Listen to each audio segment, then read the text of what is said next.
Bueno, muy buenos días.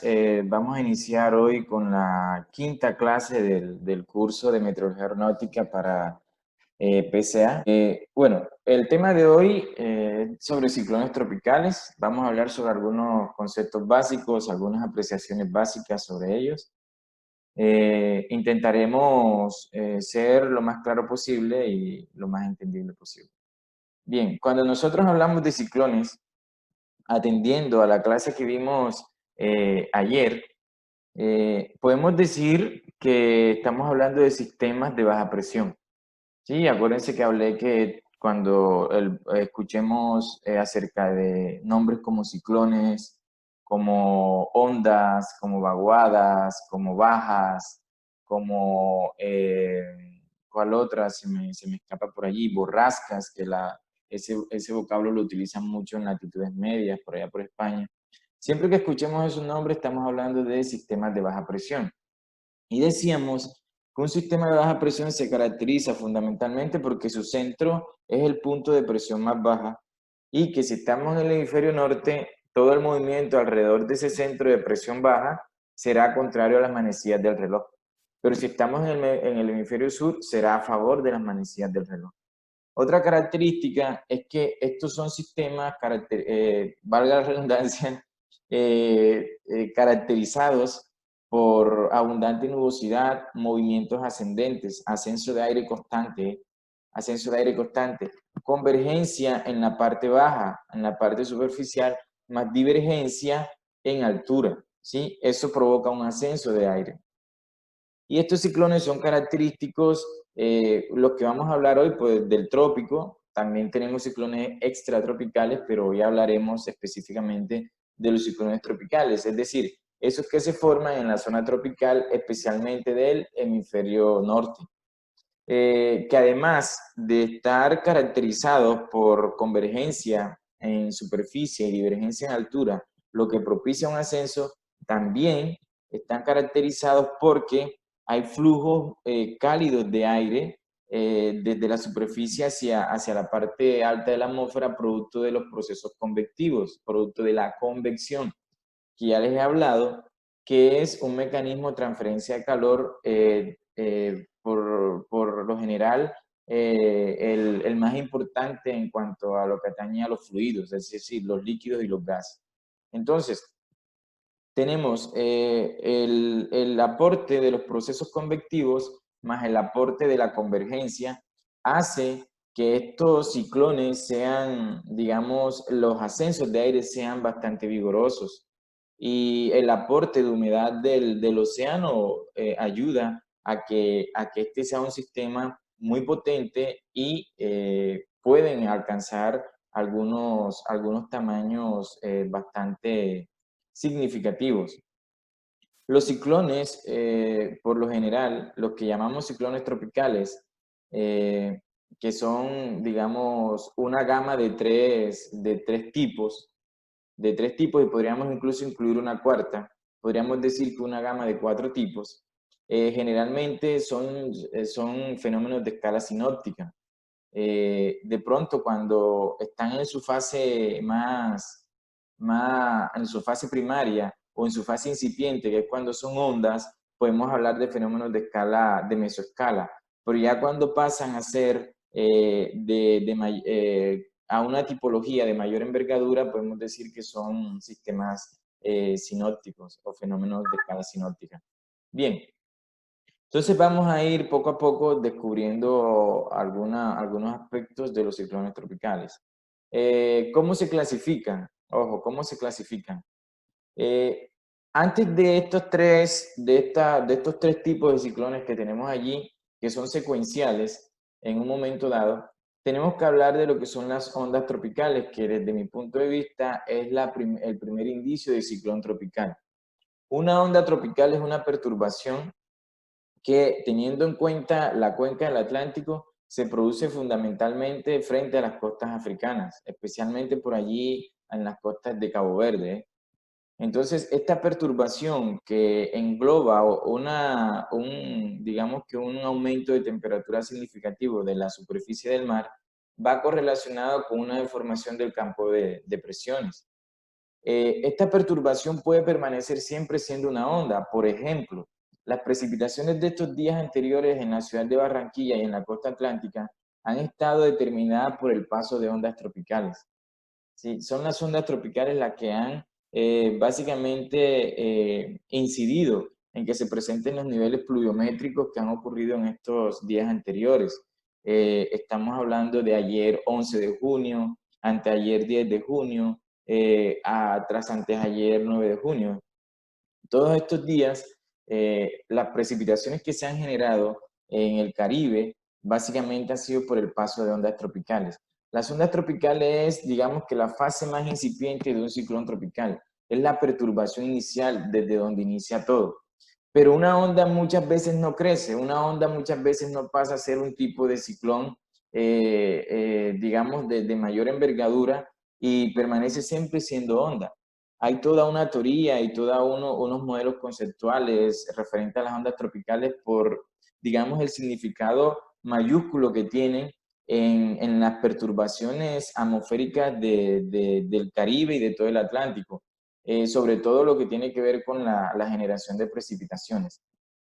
Cuando una onda logra desarrollarse más producto de que encuentra condiciones atmosféricas y condiciones marítimas propicias, al desarrollarse empieza a tener un grado de organización un poco mayor, ya empieza de pronto a tener ya el indicio de un centro alrededor del cual ya empieza a haber un giro, un giro que todavía no es lo suficientemente claro, pero que ya empieza a organizarse un poco. Entonces, cuando esta onda llega a ciertos niveles en donde la característica fundamental sea que empiece a tener vientos sostenidos máximos de 62 kilómetros por hora, entonces ya la empezamos a llamar depresión. ¿Sí? Vientos máximos sostenidos de 62 kilómetros por hora o menos ya. Ya empezamos a llamar la depresión. ¿Sí? Empezamos a llamar la depresión. Esta depresión puede no seguir evolucionando y quedarse siendo depresión. Y aún siendo depresión, pues ya mucho más que las ondas, tiene un potencial de precipitaciones y de generación de perturbaciones mucho mayor. Así como el impacto que puede tener en la cotidianidad de la ciudadanía, el impacto que puede tener en los sistemas, digamos, en los sistemas naturales, en los sistemas sociales, en la infraestructura, en la generación de fenómenos que pueden ser, digamos, adversos para la población. Ya la depresión, pues con mucha más razón que las ondas. Bien, si este sistema se sigue organizando, si se sigue organizando al punto que supera los 62 kilómetros por hora en cuanto a viento máximo sostenido, es decir, que pasa de 63 a un rango hasta 180 kilómetros por hora, allí ya, digamos que toma el carácter de tormenta tropical, ya pasa a ser un tipo de ciclón llamado tormenta tropical. Cuando es una depresión el sistema, aquí a nivel del Atlántico se le asigna un número. A las depresiones se les asignan números, cuando se originan. Entonces se lleva una numeración de las depresiones durante todo el año. No toda depresión pasa a ser tormenta tropical, así como no toda onda evoluciona a ser una depresión tropical. Entonces no toda depresión pasará a ser tormenta tropical, pero una vez es depresión ya se enumera. Entonces, una vez ya es una tormenta tropical, es decir, cuando ya empieza a manifestar vientos máximos sostenidos de 63 kilómetros por hora hasta unos 118 kilómetros por hora, ahí decimos una tormenta tropical. Un sistema o un ciclón tropical mucho más organizado, mucho más evolucionado, con mayor potencialidad de daño, con mayor energía acumulada, generalmente de mayor tamaño, no siempre, pero generalmente de mayor tamaño, y ya con un giro ya muy definido, aunque su centro no sea tan definido, ¿eh? Si hay un centro, ya hay un giro alrededor de ese centro de baja presión que se puede ver con claridad, pero digamos que el centro todavía no es tan nítido o no presenta las características, digamos, máximas que puede presentar. Todavía siendo tormenta tropical, ese centro no está todavía, digamos que en un grado óptimo. Bien, entonces la tormenta tropical, como les decía, tiene ya un potencial de daño mayor, energía acumulada, generalmente mayor tamaño, eh, su grado de organización. Y ya cuando el ciclón alcanza digamos que este rango de tormenta tropical, ya allí se le asigna un nombre, ya pasa a tener un nombre que ya ha sido establecido previamente por un consejo de meteorólogos, un consejo generalmente de la NOAA, de la Organización Espacial y Atmosférica de los Estados Unidos, que define los nombres de los huracanes durante 6 años consecutivos. Es decir, cuando se reúnen, definen los nombres de los huracanes durante 6 años. Ya, se reúnen cada cierto tiempo y vuelven a definirlos. Ya cuando es tormenta tropical, la tormenta tropical ya se le asigna un nombre, que es el nombre con el que vaya a terminar el ciclo de vida de este ciclón tropical. Independiente que evolucione o independiente que se quede siendo tormenta tropical, este va a ser el nombre con el que ya el sistema va a llegar a su final de su ciclo de vida. Cuando ya este sistema llega a tener un mayor grado de organización al punto que el centro empieza a ser un centro nítido, un centro desprovisto de nubes, un centro lógicamente con una presión central mucho más baja y alcanza vientos máximos sostenidos de 119 kilómetros por hora en adelante, ya entonces lo llamamos huracán. Que digamos que es el tipo máximo, el rango máximo de ciclones tropicales que se puede alcanzar, huracán. Entonces decimos que ya el huracán, pues lógicamente si el ciclón pasa de tormenta tropical a huracán, va a tener el mismo nombre, ese va a ser su nombre, como les decía. Entonces, ya un huracán es ya un ciclón tropical de máximo rango, de máxima envergadura. Ya cuando tiene esos vientos máximos sostenidos de 100 kilómetros por hora en adelante, ya los podemos considerar huracanes. Mayor organización todavía, mayor velocidad, como lo pueden ver. Cuando hablamos de vientos máximos sostenidos, son vientos medidos. Generalmente estos vientos se presentan alrededor del ojo del huracán, en las paredes del ojo, ahí alrededor. Y llamamos vientos máximos sostenidos porque es una medición que se realiza teniendo en cuenta que ese viento que se está midiendo, para hacer un viento máximo sostenido, debe tener una duración mínima de 1 minuto, ya con la velocidad con la que se determine que, que va a ser tormenta o va a ser huracán. Entonces, ya cuando en la medición empiezan a haber vientos máximos sostenidos de 119 kilómetros por hora, ya lo consideramos huracanes. Aún a pesar de que cuando nos alejamos del centro del ciclón, cuando nos alejamos del centro del huracán, empezamos a experimentar vientos menos intensos. Los vientos más intensos los experimentamos en las paredes del ojo. Es allí donde se mide la velocidad para determinar qué tipo de ciclón es. Entonces, a medida que nos alejamos del centro, las velocidades van disminuyendo. Entonces, yo digo, bueno, en el centro hay velocidades de huracán. Cuando me empiezo a alejar, empiezo a experimentar velocidades de tormenta tropical. Si me empiezo a alejar, empiezo a experimentar velocidades de depresión. Puede ser. Pero lo que me da a mí la concreción de qué tipo de ciclón es el viento medido ahí alrededor del centro de baja presión. Bien, entonces ya los huracanes tienen una categoría, se categorizan. Ya, cuando ya el ciclón adquiere la tipología de huracán, el rango de huracán, ya allí se ha establecido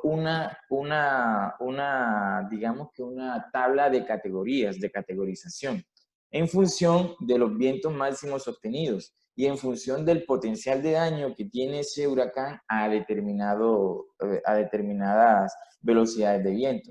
Es la llamada escala Saffir-Simpson, ¿sí? Generada por Herbert Saffir y Bob Simpson, un ingeniero y un meteorólogo. Esta Esta escala de intensidad de huracanes con el tiempo ha tenido algunos ajustes, algunas modificaciones, pero básicamente es esto que ustedes ven allí en la pantalla. Si nosotros hablamos de huracanes mayores, los de categoría 3 en adelante, y de huracanes menores, los de categoría 1 y 2. Ya cuando el huracán es de categoría 3, ya hablamos de huracanes mayores. ¿Sí? Huracanes mayores.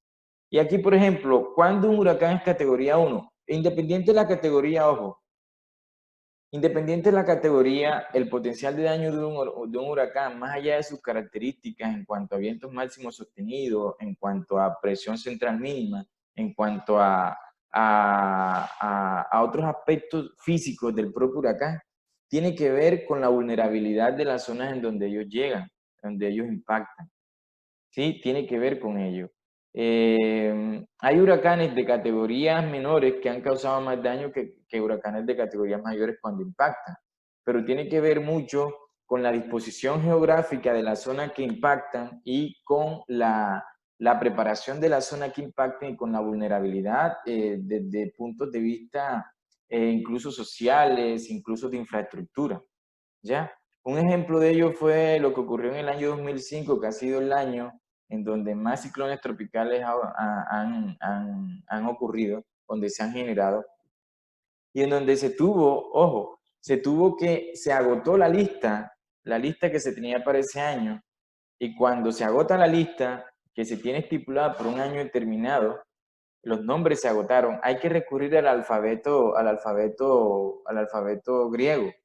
¿Sí? Empezar desde alfa, beta en adelante, hasta donde llegue. Y ese año llegamos, no me acuerdo exactamente hasta qué letra llegamos, pero sí sé que llegamos un poco, nos adentramos significativamente en el alfabeto griego, ¿ya? Entonces, ¿qué pasó en el año 2005?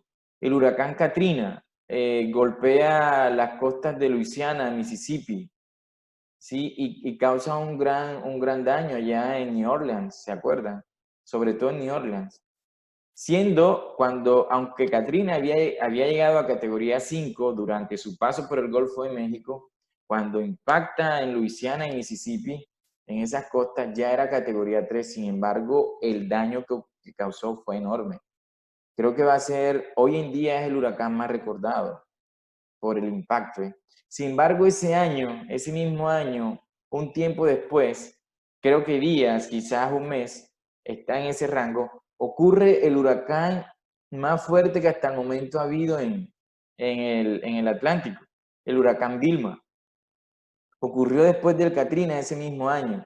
Fue un año movido. Y el huracán Vilma, que se empieza a desarrollar muy cerca aquí de San Andrés, aunque pues lógicamente hizo todo el trayecto que ellos hacen, fueron, tanto Katrina como Vilma fueron huracanes atípicos, en algún momento les contaré más detalles de eso, pero cuando Vilma se fortalece, se empieza a fortalecer, ya había indicios de que iba a ser un huracán muy potente. Lógicamente llega a categoría 5 también, pero ojo, la categoría 5 es abierta. Vientos de 225, vientos máximos sostenidos de 252 kilómetros en adelante. Ese adelante es un rango muy amplio. El huracán Vilma alcanzó niveles en cuanto a estas características mayores que el Katrina. Toca la península del Yucatán, toca Cancún, toda esa zona por ahí. Pero no hace tanto daño como lo hace el Katrina. Y Vilma toca esa zona siendo creo que categoría 4. Entonces, ¿dónde está el detalle? El detalle está en qué tan preparado o qué tan vulnerable era la zona donde el huracán tocaba. Entonces, New Orleans tenía unos diques completamente viejos, sin mantenimiento. Había muchas, digamos, carencias como para enfrentar un fenómeno como este. Y eso se vio en los daños que se dieron en New Orleans, sobre todo. Mientras que acá, a pesar de que hizo daño, se encontró con una infraestructura más preparada, porque la península del Yucatán, las zonas que impacta Vilma son zonas turísticas que lógicamente están preparadas en temas de infraestructura o por lo menos están más firmes y lógicamente pudieron sortear mejor la situación con el Vilma. Entonces, ahí hay un ejemplo. Bien, entonces aquí hay 5 categorías. La primera dice que la categoría 1, vientos máximos sostenidos en 319 kilómetros por hora y 153 kilómetros por hora. Dice que son vientos muy peligrosos que producirán algunos daños. Ya. Un ejemplo, el huracán Dolly de 2008. Que la categoría 2, vientos máximos sostenidos entre 154 y 177 kilómetros por hora. Se considera que ya los vientos son extremadamente peligrosos y que causarán daños extensos. Les decía que estas dos categorías son las llamadas, los huracanes que se dan en estas dos categorías o que se clasifican en estas dos categorías son los huracanes menores. Ya a partir de la categoría 3 hablamos de huracanes mayores. Un huracán de categoría 3 ya presenta vientos máximos sostenidos entre 178 kilómetros por hora y 208 kilómetros por hora. El huracán se dice que ya son huracanes que producen daños devastadores. Un ejemplo, huracán Iván del 2004. La categoría 4, ya un huracán de categoría 4 presenta vientos máximos sostenidos entre 209 y 251 kilómetros por hora. Dice que generan daños catastróficos. Un ejemplo, huracán Charlie 2004. Y en la categoría 5, que es la máxima, les dije que esto era ya un rango abierto, huracanes que presentan vientos máximos sostenidos de 252 kilómetros por hora en adelante. Por ejemplo, huracán Andrew de 1992, también muy recordado Andrew. Huracán Andrew, el huracán Mitch. Acá en Colombia recordamos, y mi persona en particular recuerda el huracán Johan. Yo lo recuerdo, tenía 8 años cuando eso. Y el huracán Johan en esos tiempos, pues no específicamente el propio huracán, pero sí las lluvias asociadas al paso del huracán, que pasó muy cerca de Colombia, tocó con sus bandas externas la costa atlántica o parte de la costa atlántica. Toda la fenomenología que ese huracán generó hacia la costa atlántica conllevó a que se presentaran sistemas convectivos muy intensos. Y pues uno de esos destechó la casa en la que yo vivía cuando niño, el huracán Johan. Y yo pues digamos que ese fue un evento que me marcó mucho y que en parte me tiene hoy aquí. Una cosa increíble. Bueno, bien, entonces vamos a seguir. Ha quedado claro lo de la categorización, lo de la tipología de ciclones tropicales, cómo los determinamos, qué se tiene en cuenta para, digamos, darle un rango específico. Aquí, por ejemplo, el tema de la escala Saffir-Simpson, que es esta que ustedes están viendo aquí, aquí, más allá de la medición de los vientos máximos sostenidos, se tiene en cuenta el potencial de daño para determinar la categoría. Esto es muy parecido incluso a la escala Fujita-Pearson, que es la escala de tornados. Ya. Fujita y Tetsuya Fujita y Pearson, que no recuerdo ahora el nombre, que eran profesores por lo menos Tetsuya era profesor de la Universidad de Columbia allá en Estados Unidos. Ellos también hicieron algo parecido. Lo que pasa es que un tornado puede alcanzar velocidades internas mucho más, digamos, altas que un huracán. ¿Ya? El huracán no es el fenómeno más potente desde el punto de vista meteorológico. El más potente o el que ha medido, el que más ha alcanzado velocidades es el tornado. Ya, sobre todo esos tornados que se han medido en el corredor de tornados de los Estados Unidos. Lo que pasa es que el huracán, ¿cuál es la diferencia? El huracán es un fenómeno de escala sinóptica y el tornado es un fenómeno de microescala, que en algunas ocasiones, algunos tornados que han ocurrido en el corredor de tornados de Estados Unidos, que por su duración y por su envergadura, se han categorizado por ahí como de mesoescala, pero un tornado es típico de microescala, mientras que un huracán es de escala sinóptica. Esa es la diferencia, que el huracán es mucho más grande, su ciclo de vida es mayor. Acuérdense que les dije que un fenómeno de escala sinóptica tiene un ciclo de vida que va de días a semanas. ya, y que alcanza una extensión de cientos a miles de kilómetros, mientras que uno de microescala como el tornado alcanza una extensión de metros a kilómetros, ¿sí? Y que su ciclo de vida puede ser de minutos a horas, ¿ya? Entonces la comparación ahí no va por lo de la escala, pero en cuanto a velocidades internas, un tornado alcanza velocidades mayores, o se ha medido que ha alcanzado velocidades mayores que un huracán. Ahora, ¿es el huracán el fenómeno atmosférico más grande? No. Hay ciclones extratropicales, es decir, los que ya se dan en latitudes medias, es decir, fuera de la delimitación de los dos, de tanto el trópico de Cáncer y el trópico de Capricornio. Esos ciclones llamados ciclones extratropicales, digamos que por término medio y por experiencia, eh, alcanzan tamaños mayores que las de un huracán. Pero el huracán, ¿qué es lo que lo hace especial? Dos características: tamaño y velocidades, digamos, grandes velocidades, digamos que grandes velocidades del viento en lo que atañe a sus vientos máximos sostenidos. Tiene las dos características. No es el de mayor velocidad, no es el más grande, pero tiene las dos características. Y lo hace quizá el fenómeno más devastador desde el punto de vista meteorológico. Sin duda, sin duda. Bueno, vamos a seguir a ver qué nos trae acá. Vamos a hablar un poco de algunas características. Algunas características del ciclón, en esto especialmente ya del huracán. Y vamos a ver qué nos trae la otra diapositiva. No vamos a ser tan exhaustivos ahora, porque bueno, yo recuerdo que esta es una presentación que hice en su momento para un público específico en el que fue un poco más profundo, pero vamos a tratar de ser más claros en la información, o de ser claros, y que no sea tan profunda. Entonces vamos aquí.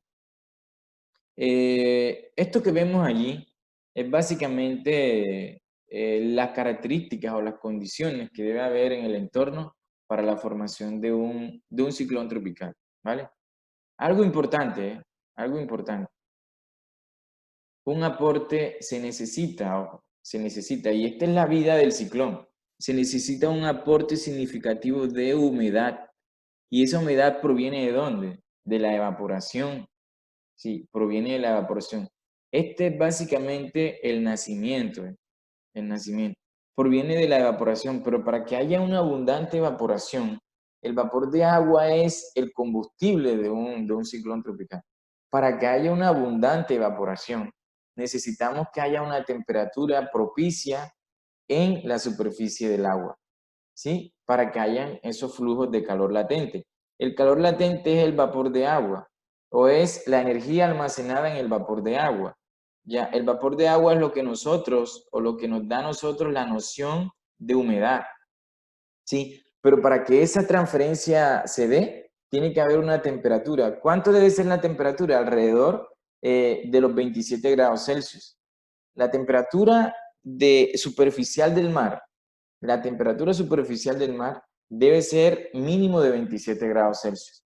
Allí dice 26.7, pues redondeando 27. Cuando la temperatura superficial del mar alcanza los 27 grados, entonces desde ese punto de vista ya es propicia para generar un aporte de calor latente, de energía térmica a través del vapor de agua suficiente para alimentar un ciclón. Pero eso no es lo único, ¿verdad? Lo único no es eso. Se necesita, ojo, se necesita que no se presente cizalladura del viento. ¿Qué es la cizalladura del viento? Ustedes ven aquí en la imagen que dice vientos flojos. Lo que me están diciendo es que en algún momento yo a ustedes les di la definición de cizalladura del viento. La cizalladura del viento es la variación en la velocidad o en la dirección del viento en función de la distancia, ya sea esta vertical o sea horizontal.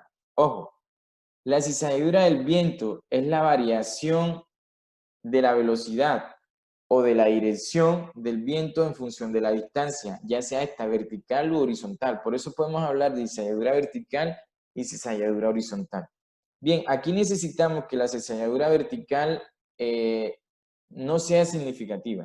¿Y cuándo es significativa? Cuando hay una variación en las velocidades con la altura, al punto que esas velocidades de viento causan una, digamos que causan una desintegración de cualquier sistema que se quiera formar por convección. Es decir, no permite que ese sistema se organice, porque el viento, digamos que el constante aumento de la velocidad del viento, lo que llamamos cortantes, va a desorganizar cualquier intento de formación. Entonces, lo que se necesita es que inicialmente los vientos sean flojos. Ya después, cuando el sistema se forma, va a haber cizalladura, porque el mismo sistema la propicia. Pero en su formación, cuando se está dando la formación del ciclón, lo que se necesita es que los vientos sean flojos. ¿Para qué? Para que las columnas ascendentes vayan sin perturbación. O sea, vayan dándose o generándose a tal punto que ese ascenso vaya ocasionando la formación de nubes. Si la cizalladura es muy significativa, no se van a formar, no lo va a permitir el viento. Pero si el viento es flojo, estas columnas van a poder generar un aporte significativo para la formación de nubes. ¿Ya? ¿Qué es lo que nosotros vemos aquí? Lo que estamos llamando tormentas es porque aquí ya hay formación de nubes de tormenta. Ojo, ya hay formación de nubes de tormenta. ¿Sí ven? Allí están. ¿Y por qué se forman esas nubes de tormenta? Hombre, porque el viento flojo y el aporte de humedad es muy significativo, al punto que está constantemente formándose nubosidad. Ahora, ¿qué más se necesita para ello? Hombre, la presión, la perturbación del campo de presiones. Se necesita que lógicamente, ojo, lógicamente que este aporte considerable, constante, este ascenso considerable de masas de aire cargadas de humedad constantemente, va propiciando que se dé un centro de baja presión. ¿Y qué pasa? Que como se va dando un centro de baja presión, producto de que el aire está ascendiendo, ascendiendo, y ese ascenso hace que cada vez aquí, en la parte baja, la presión disminuya, va poco a poco el sistema adquiriendo un giro, un giro que si estamos en el hemisferio norte es contrario a las manecillas del reloj, contrario a las manecillas del reloj. Entonces, digamos que esos son elementos para que empiece el nacimiento de un ciclón tropical. Este ciclón tropical comienza a desplazarse horizontalmente. Acá en el Atlántico, como estamos hablando fundamentalmente del Atlántico, se generan las costas africanas y él empieza a transitar, producto también de la rotación terrestre, sí, producto también de la rotación terrestre, él empieza a transitar ¿de dónde? De este a oeste. La Tierra rota de oeste a este y el ciclón lo vemos aparente, o sea, digo aparente porque esto va encajado, y el ciclón, en función de eso, lo vemos desplazarse de este a oeste. ¿Pero qué sucede? Vamos a ver qué más encontramos por acá. Vamos a ver qué más encontramos.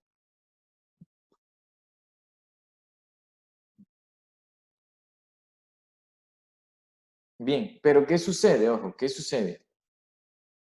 Aquí podemos ver cómo va evolucionando un ciclón. Eso es digamos que lo primordial de esta imagen que está aquí. Aquí hay una evolución, desde depresión hasta huracán. Bien, lo que les digo es que el ciclón empieza a tener un desplazamiento de este a oeste, ¿eh?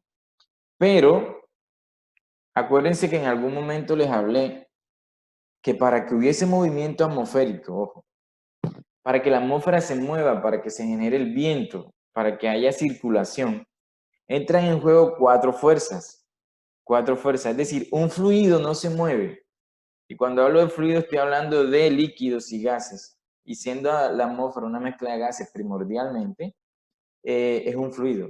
Un fluido no se va a mover si yo no aplico una fuerza sobre él. En el caso de la atmósfera hay 4 fuerzas. Hay 5, podemos despreciar una, que es la fuerza de gravedad. Pero digamos que hay 4, 2 llamadas fuerzas reales o fundamentales y 2 llamadas fuerzas aparentes. ¿Sí? Las fuerzas reales o fundamentales, ¿cuáles son? La fuerza del gradiente de presión que me determina que el aire se moverá desde las altas a las bajas presiones. Está la fuerza de fricción o de rozamiento que contribuye a ralentizar y desviar el flujo. ¿Sí? Y esas son las 2 reales o fundamentales. Y las 2 aparentes son la fuerza de Coriolis y la fuerza centrífuga. Bueno, específicamente la fuerza de Coriolis tiene un efecto. Decir fuerza es mucho, es un efecto realmente Coriolis. El Coriolis es un efecto residual producto de la rotación terrestre y otros aspectos más desde el punto de vista físico. Ya. Entonces, ¿cuál es el efecto que causa Coriolis? Que Coriolis contribuye a desviar la trayectoria del movimiento. En el hemisferio norte lo curva hacia la derecha y en el hemisferio sur lo curva hacia la izquierda. En el hemisferio norte lo curva hacia la derecha, en el hemisferio sur hacia la izquierda. Entonces, ojo, como los huracanes o los ciclones tropicales generalmente vienen desde las costas africanas describiendo una trayectoria cuasi rectilínea y horizontal, Coriolis lo va curvando poco a poco, hacia la derecha, hacia la derecha, hacia la derecha. Y ellos empiezan a morir siempre por acá, ¿sí? Siempre, generalmente por acá, siempre curvándose en la costa este de los Estados Unidos, en el Golfo de México, aquí en estas bañeras, ¿eh? Por eso la trayectoria de los huracanes por lo general es esa. Sin embargo, hay ocasiones en que algún patrón de bloqueo no permite que ellos tengan esas trayectorias tan definidas. ¿Qué patrones de bloqueos pueden haber? Hombre, que haya un anticiclón, generalmente aquí está el anticiclón de las Azores, ¿sí? Y por eso ellos no se meten antes. A veces el anticiclón está allí. Y el anticiclón, que es un sistema también de gran envergadura, que podemos considerarlo un sistema sinóptico o un sistema planetario, un fenómeno de escala planetaria, no permite, ¿verdad? Bloquea al huracán y no lo deja. O a veces tenemos un frente, que también es un sistema de escala sinóptica, un fenómeno de escala sinóptica. Ustedes ya saben que es un frente porque ayer lo vimos. A veces hay un frente que no lo deja pasar tampoco. Entonces el ciclón, aunque intenta a veces describir esa trayectoria típica que le da Coriolis, a veces el frente no lo deja y él tiene que buscar la forma de curvarse un poco más adelante, un poco más atrás, de una manera más tardía. Por ejemplo, el Vilma, vamos a borrar aquí, el Vilma en el 2005 se empezó a curvar por aquí y por eso tocó Yucatán. En cambio, en el año 88, el huracán Johan ni siquiera se curvó, él siguió derecho y pasó del Atlántico al Pacífico, donde después recibió el nombre de Miriam, porque los nombres en el Pacífico son diferentes a los del Atlántico. Entonces, cuando encuentran un patrón de bloqueo que no los deja curvarse, como Coriolis lo induce, entonces ellos toman otras trayectorias, ¿vale? Para que lo tengan ahí en cuenta. Bueno, vamos a seguir acá. ¿Qué nos trae la nueva diapositiva? Profesor, Sí, claro, te escucho. o sea que si el huracán, cosa que no pasa, me imagino, quiere volver a llegar a África, tiene que dar toda la vuelta. Sí, eso Pero es... eso no no, ocurre. no, eso no ocurre. O sea, nunca ha ocurrido y pues no sabemos si en estos tiempos de COVID nos sorprende un huracán dando la vuelta. Y sí, no, mejor dicho. Pero no, nunca ha ocurrido. Nunca ha ocurrido y bueno, ojalá no ocurra, que vuelva hasta por allá, ¿no? Allá en el Índico, lo que pasa es que los ciclones tropicales son de una amplia gama. Por ejemplo, nosotros acá en el Caribe y en el Atlántico le llamamos huracanes, en honor al dios de las tormentas, que digamos que a los que veneraban nuestros antepasados, al que veneraban nuestros antepasados. En zonas del Pacífico, por ejemplo, en el Índico simplemente le llaman ciclón. Allí por los chinos le llaman tifones y los japoneses taifunes. Los filipinos le llaman wili wili. Los los australianos le llaman baurío, o creo que los filipinos baurío, los australianos wili wili, bueno, pero tiene un nombre diferente en cada cuenca, pero todos son ciclones tropicales. Y en cada cuenca les asignan un nombre. Nosotros lo que vamos a ver ahora más adelante son los nombres del Atlántico. Pero en el Pacífico hay otros nombres ya estipulados. En el Índico hay otros nombres estipulados, ¿ya? Pero todos son ciclones tropicales. Ahora, que pase uno de una cuenca a otro, el Johan lo hizo. Pasó del Atlántico al Pacífico, pero allá en el Pacífico murió.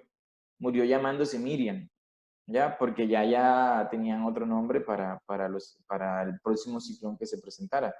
Y bueno, se lo asignaron a Johan cuando pasó. Pero cada cuenca tiene sus nombres. ¿Han pasado huracanes de una cuenca a otra? Sí, pero que le hayan dado la vuelta al planeta, no. Difícil. Listo, listo. Bueno, bien. Entonces, la próxima diapositiva, pues tenemos aquí algunas características. Vamos a parar aquí. Son las 9:08, a las 20. Estamos nuevamente acá, ¿vale? Hagamos aquí la pausa, estírense, tomen agua y regresamos a las 20. ¿Vale?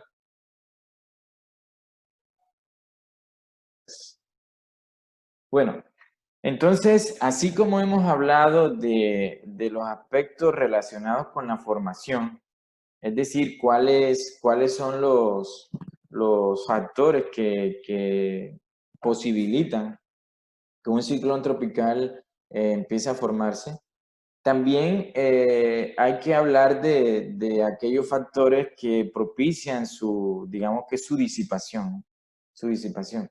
Y uno muy importante, ojo, uno muy importante es que si vemos cuáles son los factores que propician su formación, la antítesis o lo contrario será lo que propicie su disipación. Ejemplo, hombre, si necesitamos calentamiento superficial de las aguas oceánicas, entonces si el huracán empieza a transitar o el ciclón empieza a transitar por aguas más frías, lógicamente ese aporte de humedad, de vapor de agua, que es básicamente el alimento de él, pues no va a ser el mismo o va a ser nulo. Y el huracán tenderá a debilitarse, ¿ya? El otro es la cizalladura del viento. En cierto momento, pues va a ayudar también a su desintegración. Empieza a desgarrarlo poco a poco, ¿eh? Lo mismo que sucede, ojo, como dice este título, lo mismo que sucede con la formación de una tormenta eléctrica, por decir algo, a pequeña escala, cuando hay un cumulonimbus, lógicamente el viento tiende a su desintegración, sobre todo en las partes más altas, luego de otras partes del sistema.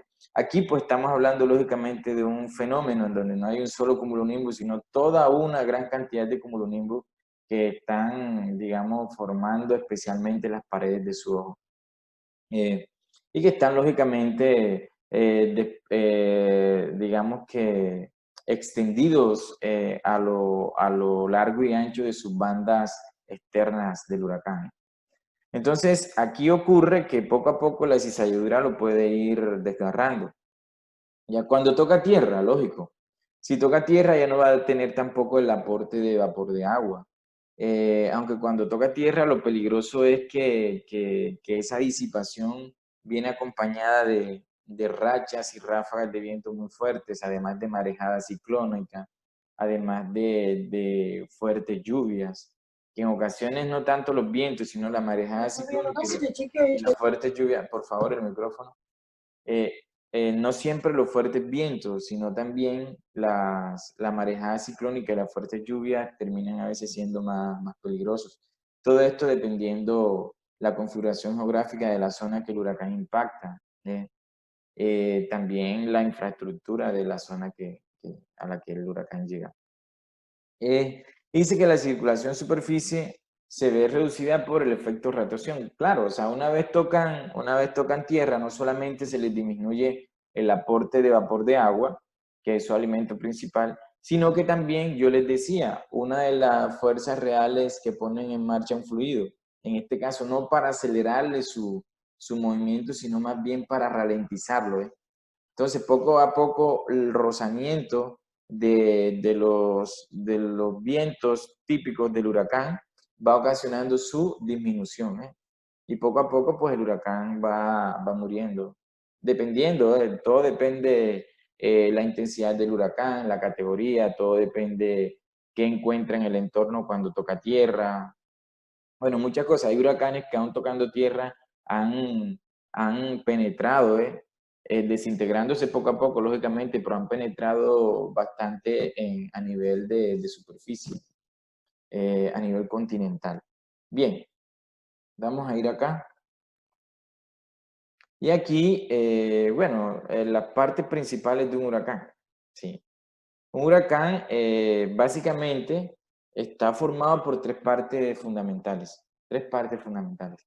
El ojo, que es la parte central, lógicamente si es un sistema de baja presión, el ojo tendrá la presión más baja, ¿no?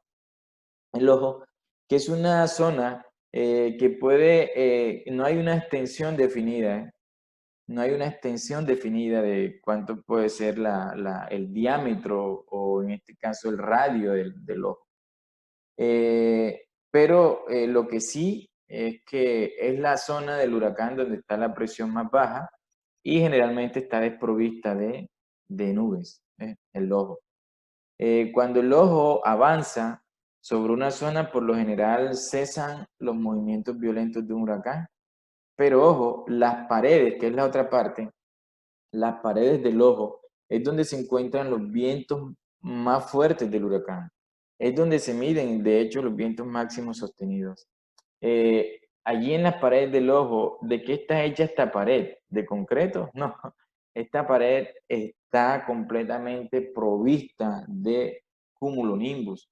Nubes de tormenta todas las que quieran, ¿ya? Girando, girando a unas velocidades tan altas dependiendo de la presión central mínima del sistema, girando. Es por eso que allí alrededor del ojo del huracán tenemos las velocidades más altas. Y luego de las paredes del ojo, ya, de las paredes del ojo están las bandas de lluvia, que son las que se extienden hacia afuera. Esas bandas de lluvia también llevan consigo todos unos sistemas nubosos donde sobresalen los cumulonimbus. Aquí en estos cumulonimbus también se generan una gran cantidad de tornados. Cuando uno ha tenido la oportunidad de investigar acerca de todo lo ocasionado por los huracanes en los puntos donde impactan y de toda la evolución en sí de él, se da cuenta que en las zonas donde estos huracanes llegan también, las personas ven la manifestación de él a través de unas formaciones de tornados. Tornados que nacen de dónde? Desde la base de las nubes de tormenta que caracterizan a un huracán. Entonces, las bandas de lluvia de un huracán también van provistas de cumulonimbus, nubes de tormenta, además de otros tipos de nubes, lógicamente. Cumulonimbus que alternan su formación, cumulonimbus que se disipan, que en función de las condiciones otra vez vuelven a generarse, todo un sistema retroalimentativo, todo un sistema retroalimentativo. Lógicamente, cuando ya llega a tierra, como les decía, todo esto empieza a ir desintegrándose poco a poco.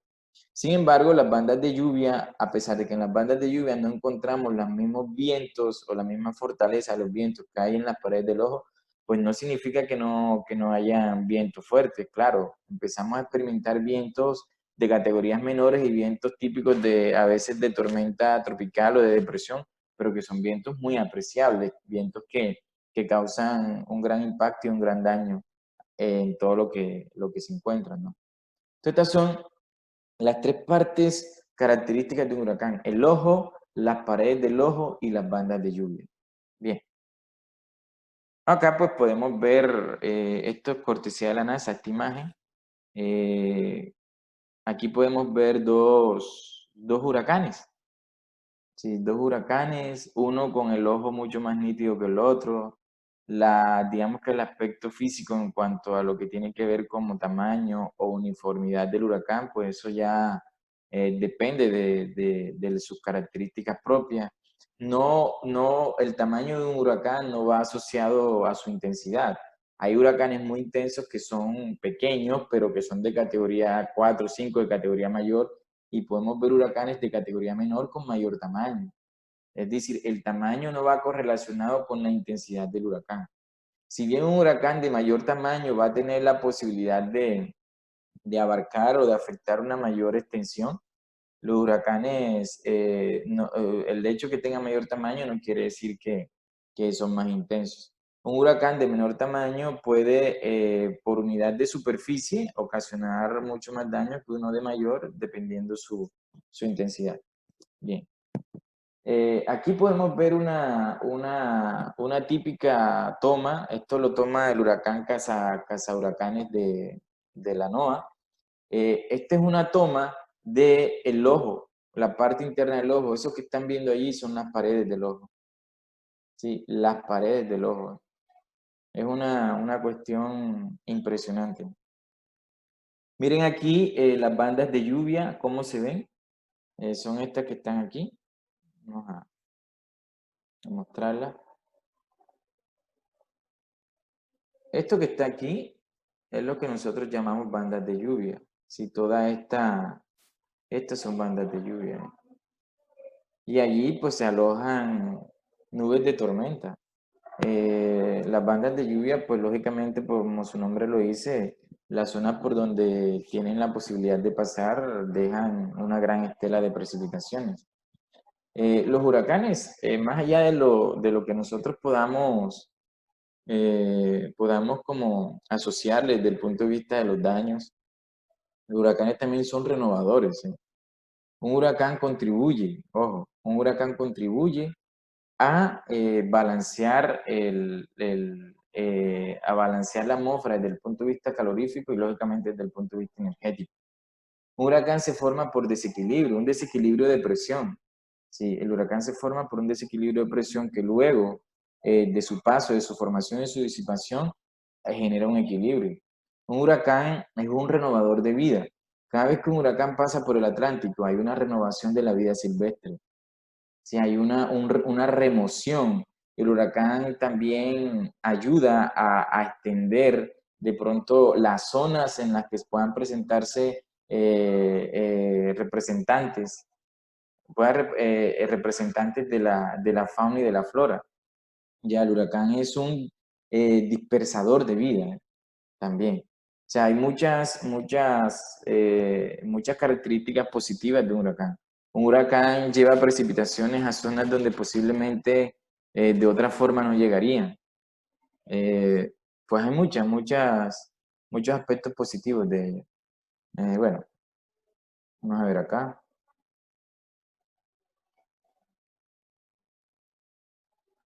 Miren, aquí podemos ver huracán Katrina, el diámetro de él como tal, 400 millas, y el diámetro del huracán Charlie, ¿sí? 150 millas. Vamos a ver acá, ¿qué más hay?